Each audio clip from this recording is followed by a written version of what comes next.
Hi, I'm here. Hi. Morgan was here. She may make an appearance later, but Okay. Sorry about that. No, it's fine. so do you want me to start with introducing myself? Yes, Yes, please. absolutely. Yes, Yeah, please if you'd do. like Please to. do. I'm Kelly Kozole. Thank you all. Sorry, I have some background noise. I'm at home. I started a nonprofit called Don't Forget Morgan. Our daughter Morgan is 6 years old and has a rare disease called BPAN that probably 500 people in the world have it. With proper testing, it could be up to 10 or 15,000. So I'm the executive director of the nonprofit. It's run by myself and another mom. I actually have a slide show that I will share my screen if you can see it. Let's see.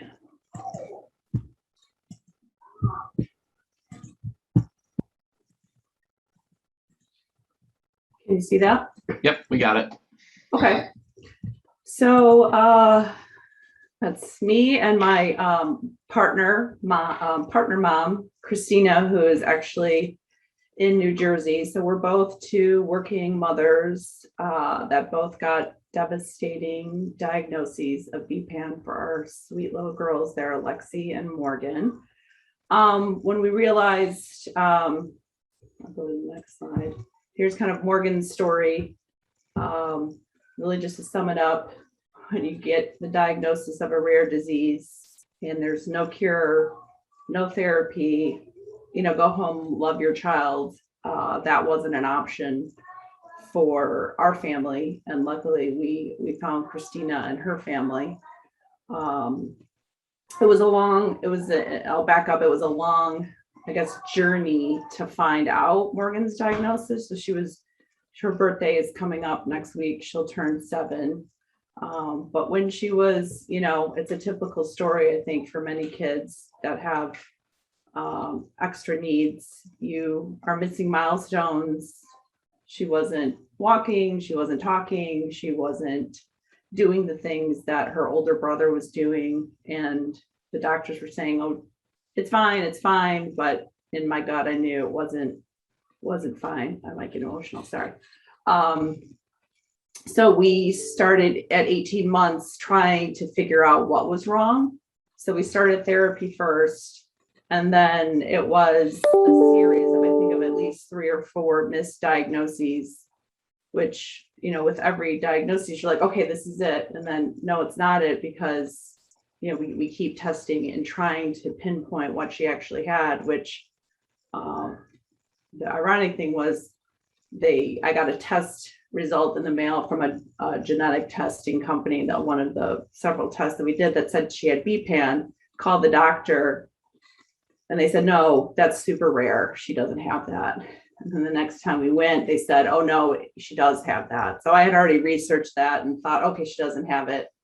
This is great, because it was devastating. And then the next time we learned that she did have it. And the only source for them, she was in Beaumont Health System. She was the first person in the network. So they had no experience, really no direction to give us other than, hey, we heard this Facebook website where BPAN parents are.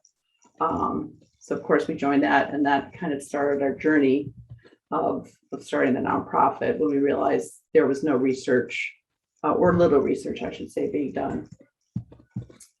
So this is just, and I'll say that I am not in the medical field. My day job, I'm the senior vice president of business development for the Detroit Lions. So I put on big concerts and shows and football events, and do not have any sort of medical background, but have picked up here and there. My partner, Christina, luckily heads up a lot of that, while I do a lot of the fundraising and marketing. So just a quick BPAN 101, it's a neurodegenerative disease. It's an X-linked genetic disorder, so primarily impacts girls. Most boys do not survive. When they do, they tend to have more symptoms. It's a wide range with BPAN. Morgan's on the milder side. She can walk and talk and, feed herself with a spoon. Some kids don't have any of those abilities. So it is a wide range that the disease impacts, and it's progressive. So eventually it's a part of a bigger umbrella of the NBIA, or neurodegenerative. It all accumulates iron. There's 15 rare diseases. BPAN is one of them. So eventually iron will accumulate in the brain. And that's when a kind of a steady decline, when the really awful things happen, you lose all of the skills, that she or he, the kids have worked so hard to gain. Dementia, dystonia, lots of bad kind of types, which is kind of here in the phenotypes. Here's some of the typical, things that the kids have. Most have seizures. That's really what triggered. First, she thought she had epilepsy, but then, through that, most of the kids with BPAN do have seizures. So that led us, the neuro doc, to do more testing.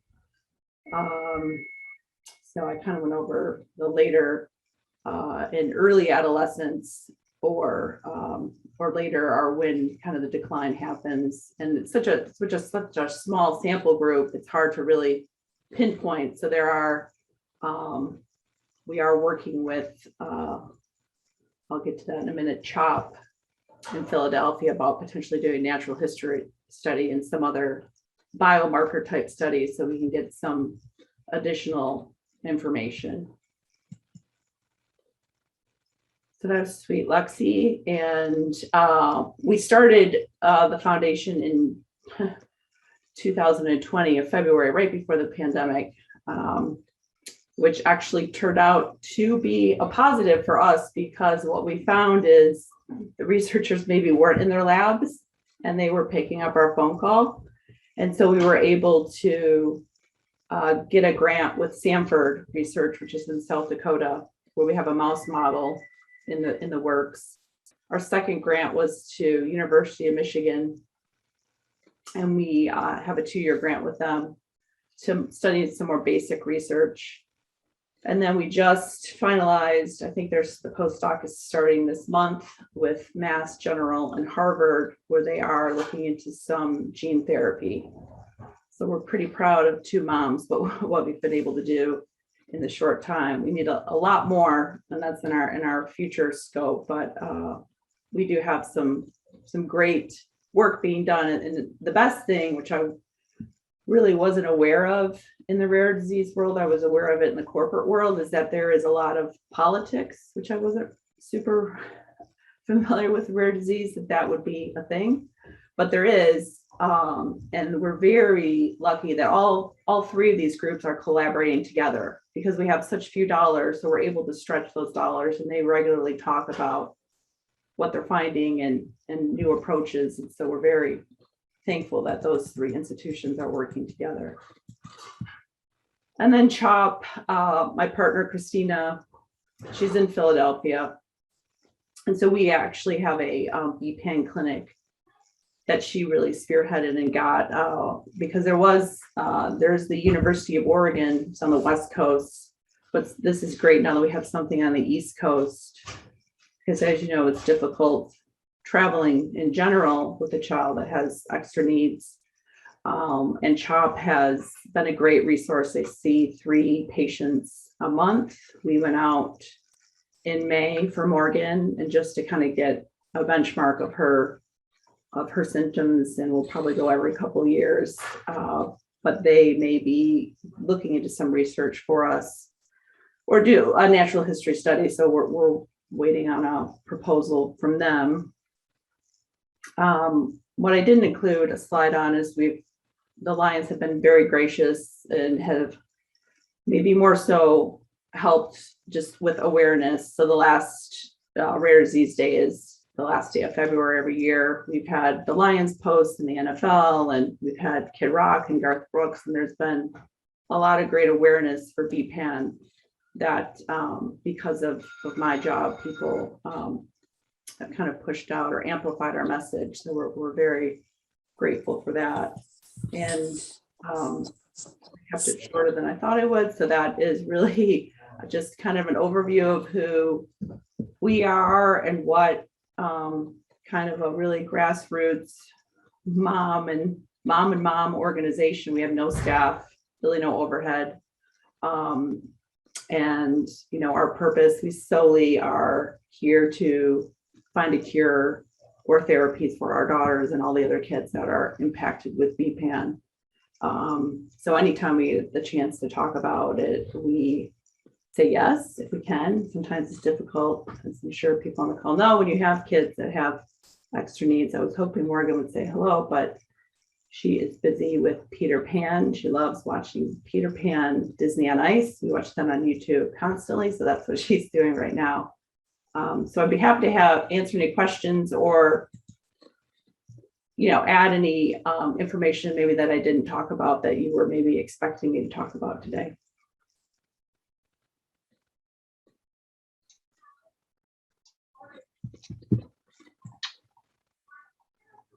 So Kelly, I just want to let you know your audience here too. So you have folks who are currently in graduate studies, graduate programs, postgraduates, family members, self-advocates from most of the universities in Michigan.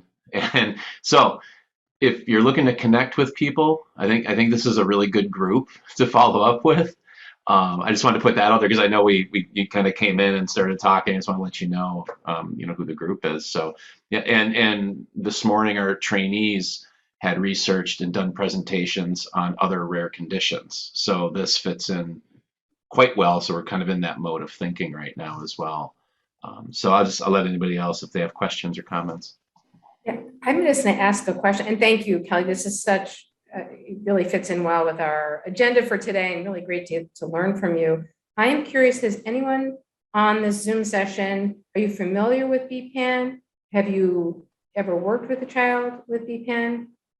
So we also have pediatricians on here, Kelly, so I'm just curious from some of our developmental behavioral pediatricians or pediatricians, or anybody for that matter. I know, Nicole, you unmuted. Go ahead. Yeah, I have never heard of BPAN before, but thank you for talking to us today about that. And I just wanted to say, what you've done and seems amazing to me, that you're a full-time working mom and have managed to create a nonprofit. Excuse me, sorry, I have a little bit of a sore throat right now. And make such strides in what sounds like a very short time. How do you manage doing all your other jobs as well as this job? It's got to be a challenge. It is. My day is never ending. I mean, our daughter, one of the conditions of BPAN is that sometimes she doesn't sleep through the night. So she'll occasionally wake up during the night, or she's a super early riser, 5:30, and I need a lot of sleep. So the two combinations don't work well sometimes. But yeah, I'm working 6 days this week for the Lions, sometimes till 7, 8 o'clock at night. Luckily, my husband works from home, and we have great family members, babysitters. So we say yes to all the help that we can get. But I probably ultimately wanted to just thank my dad, because he was a military dad, and we just always we're busy work. So I have a super just drive work ethic, and then that's just heightened with, do I stay another extra hour at work and work on some BPAN stuff? So that just kind of obviously having your child impacted and kind of a ticking time on when maybe things don't go well, it keeps me motivated for sure. And I love coffee, so that is probably the biggest help. There's one comment in the chat from Allison that says, what does the education side of things look like for Morgan? How could school professionals better support her? That is interesting, because I got on early and I was listening to the last topics on the IEP, and it's not a great experience, at least from what I've had. So I agree with some of the comments that people have, because you really want to obviously still keep the goals, but kind of celebrate maybe who the child is, not so much of what they can't do. And it is really discouraging usually when I walk out of there. But she has a bit of an interesting situation. She's at St. Hugo, so she's at a private school. And her brother is 9 and at St. Hugo. So we pay for a para to be in school with her. And she's in her 2nd year of kindergarten. She repeated pre-K twice. So we're probably maybe timing out of St. Hugo. I don't think she'll go to 1st grade there. And I'm very nervous about the public school environment for her, because she's not, she was in Troy special needs for a pre-K, and she was not thriving at all. Just, very sad. And it was not a great environment for her. She was the only verbal kid in a class of 8 or 9. And she's very social and very learns from her peers. So we are kind of, that is our next big question mark of where we go with Morgan from here, because she loves school right now. And to me, happiness is number one. I mean, hopefully she can drink from a cup, but right now it's a sippy cup, but that isn't as important to me as her day-to-day, just general thriving. So we'll have to do some research, and that I found has been very challenging, because they wanted to cut some of her skills and or OT PT in half, and so we had to fight. It feels like it's more of a fight than it needs to be.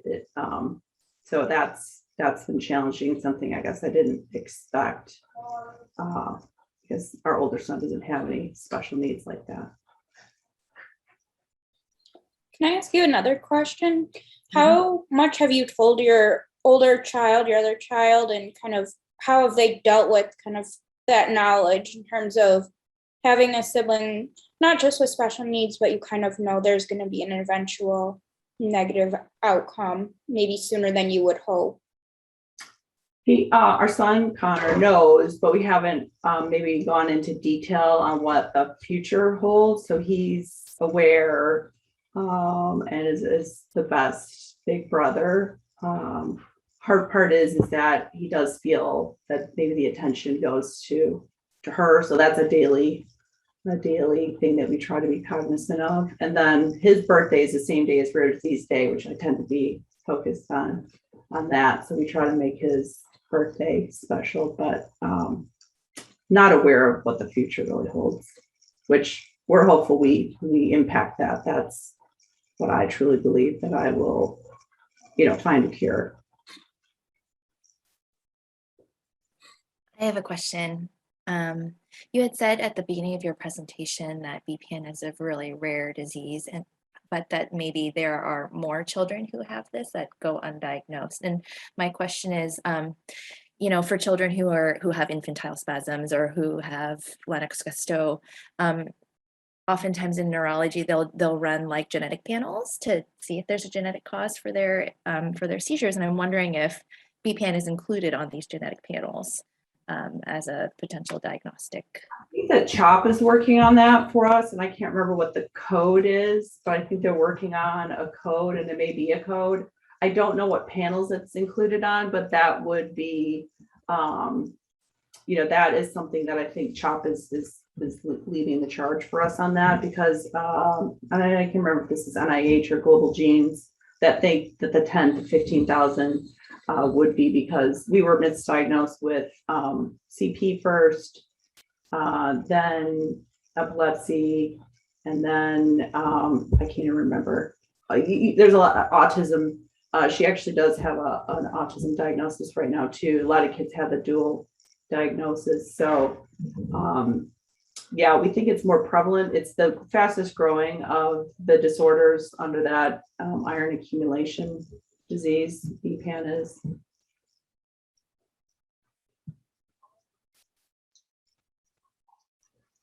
Well, thank you so much, Kelly. You could probably keep talking for another couple hours, quite honestly.